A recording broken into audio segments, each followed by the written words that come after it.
Hey, you're clever, aren't you?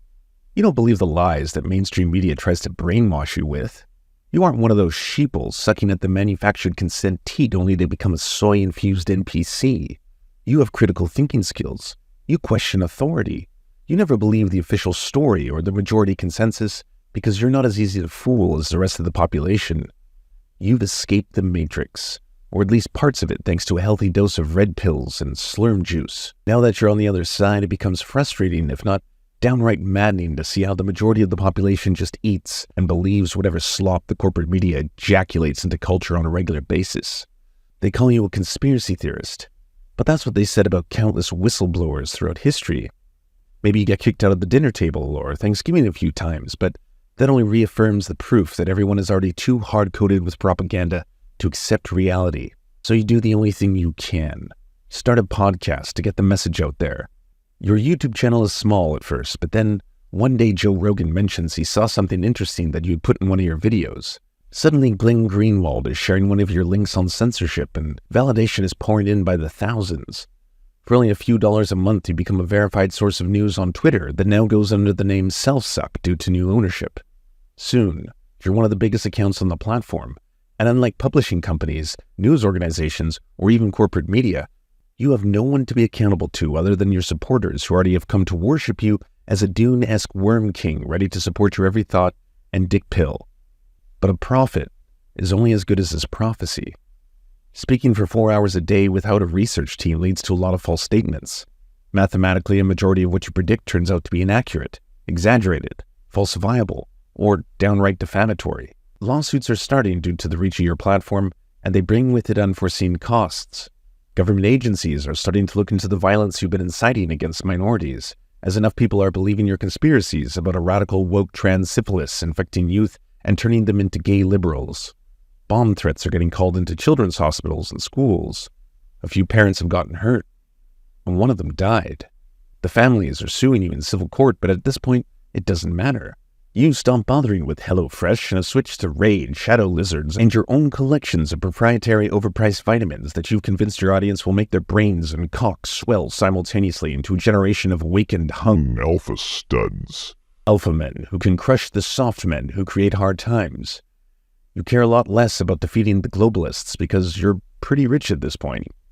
There's more of an empire to protect than one to defeat. So you hire some people to comb through your decades of work and find a few statements that turned out to be true, or at least not wrong, and you highlight them. You say that you're always right, that you're a savant, that you're Alex Jones-Stradamus. Alex Jones is rarely right, or even original. The man has been doing a "what if Rush Limbaugh thought the Jews did 9/11 and hated the gays even more" routine successfully for decades.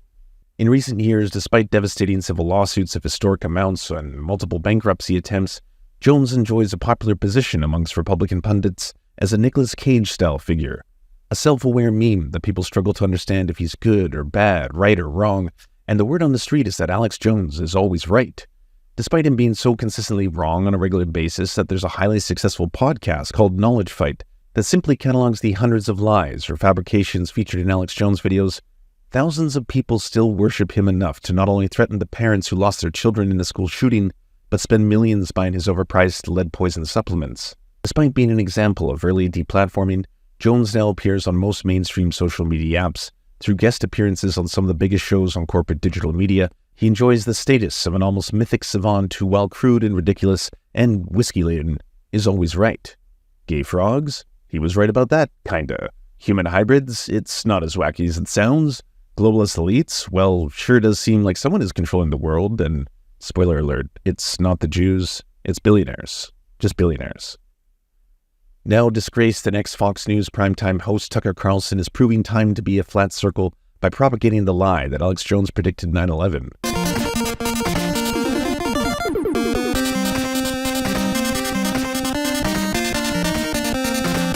We know the Joint Chiefs of Staff wanted to blow up airliners, Baltimore Sun. This is not a prediction. Alex Jones is referencing an article that talks about an already known potential plan to blame a terrorist attack on communist Cuba in 1962 known as Operation Northwood.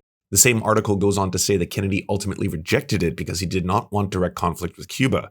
Or if you let some terrorist group do it, like the World Trade Center, we know who to blame. And if there was an outside threat like a bin Laden, who was a known CIA asset in the 80s. These two clips are edited together to make it look like Alex Jones went from talking about a potential attack on the World Trade Center with that very attack being committed by Osama bin Laden. But the second clip is actually just back to referencing the article from the Baltimore Sun that names Osama bin Laden as a suspected terrorist financier.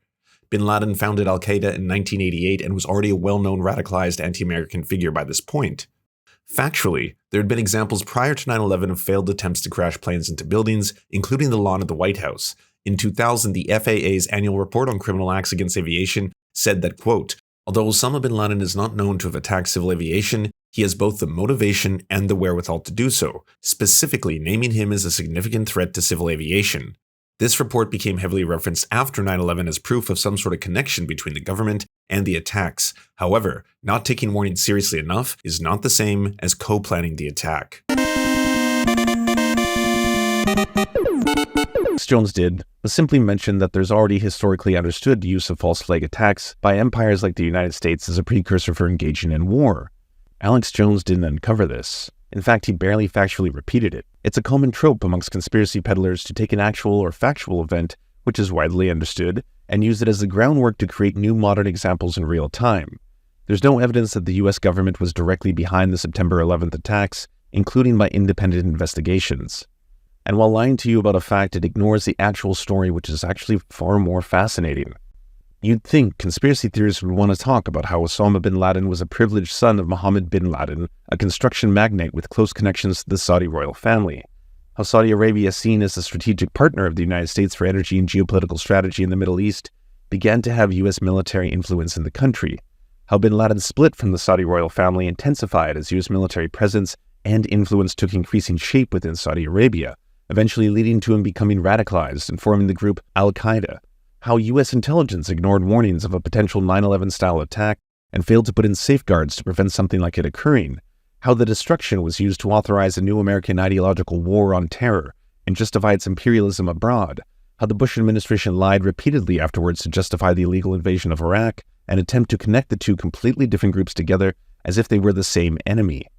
How none of the architects of the Iraq War ever faced criminal responsibility for their war crimes, never spent a day in jail, are still celebrated today at baseball games, as American war criminals often are. Has the ceremonial first pitch ball and would like to, at this time, present it to his son, the 43rd President of the United States, George W. Bush. Because when you're the most powerful nation on earth, you get to have war criminal heroes, because it's all in the interest of the American public.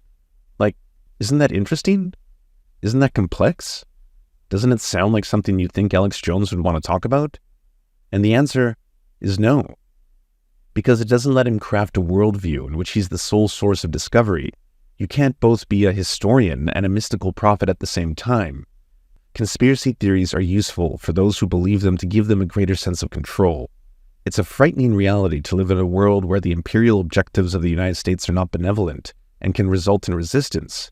That resistance can take place in your backyard despite the might and size of your military and intelligence community. That innocent civilians might not be safe inside the borders of the US than previously thought. It's much more comforting to think that the US government is both evil and all-powerful, or that globalists are pulling all the strings, substituting lizard people or being anti-Semitic and saying it's the Jews who control everything, allowing you to have an imaginary enemy that can never be defeated, much like an ideological one. To actually apply a critique of how corporations in the military-industrial complex can influence and direct public policy would require an understanding of how structures built upon capitalism actually work. It would require understanding of how economic factors can influence war and geopolitics, and how pursuing a return on investment requires convincing the public that a cause is righteous. And even when they don't believe you, they still go through with it. He and other Bush administration officials accused Iraq of helping to plan the September 11th attacks, which it did not.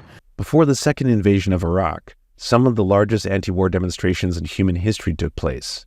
Millions of people around the world opposed the US and UK alliance and eventual invasion of a sovereign nation that had never directly attacked the United States, never set foot on US soil, never destroyed the World Trade Centers.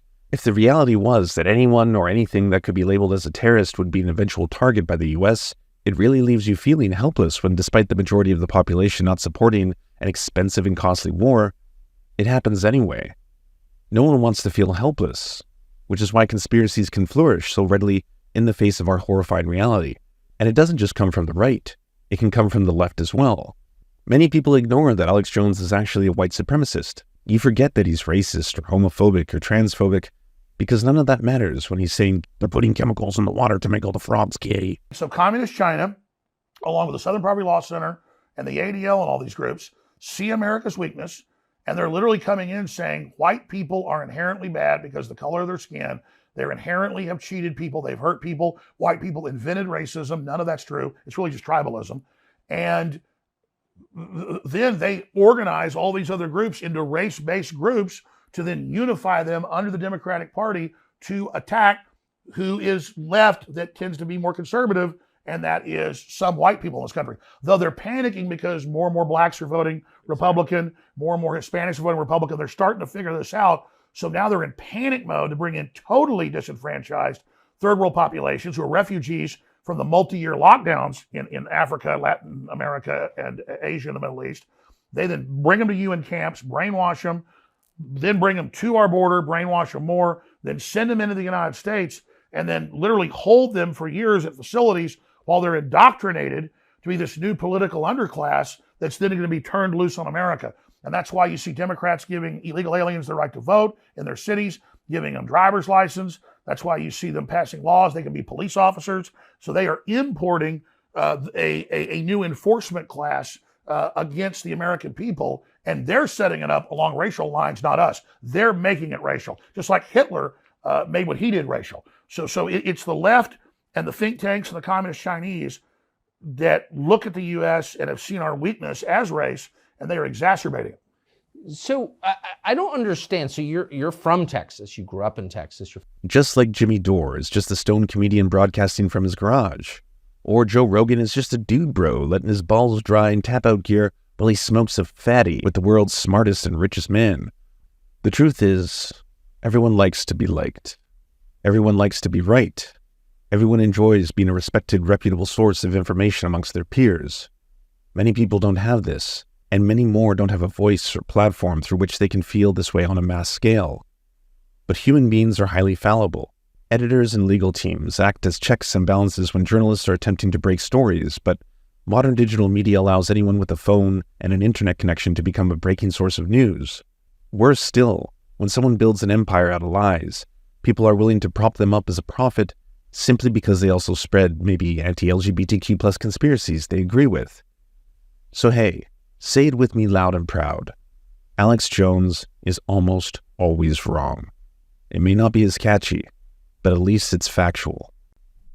Thank you so much for watching, everybody. Can you please hit the like and subscribe button and maybe leave a comment? It really does help the videos out. But first, the people who produce everything you see before you and make this entire channel possible: Amazing Fletch, Anna Loves Riley, Ariane McCarthy, Cheryl Alvarez, Doug Caddy, Everything Important, Hagbard Celine, Multimondi, Omni, Peanut Butter Blondie, Political Puppy, Quiet 185, Rachel K, Riley and Anna, Roller Dragon, Ruby K, Cernicus, Spinach Monster, Stellar Vision, Sebastian DeMel, Trevbot.exe, Words Greenwood, and Travis McClinton.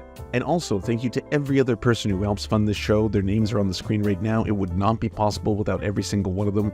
We cannot thank you enough. And if you want to join the Patreon, please come to patreon.com/theserfs and help us exist.